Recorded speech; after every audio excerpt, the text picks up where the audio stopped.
ஆலயமான பொய் சொல்லா மெய்ய ஐயனாருடைய திருக்கோவில் வரலாறுகள் என்ன கற்பிக்கிறது நமக்கு?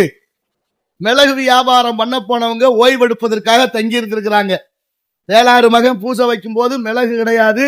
சரி, மிளகு கேட்டா இங்க மிளகு இல்ல உளுந்துதான் இருக்குன்னு பொய் சொல்லிட்டாங்களாம்.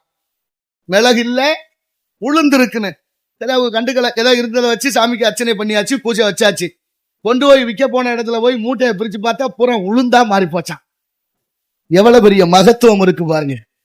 திரும்ப கொண்டு வந்து தெரியாம தவறு செய்து விட்டோம், பொய் சொன்னது தப்புத்தான்னு மன்னிப்பு கேட்டு இறையருளால் மீண்டும் அந்த உளுந்து மிளகாக மாறிய வரலாறு பொய் சொல்லா மெய்ய ஐயனாருக்கு இருக்குன்னா நம்ம எப்படி இருக்கணும்? பொய் எவ்வளவு மோசமானது.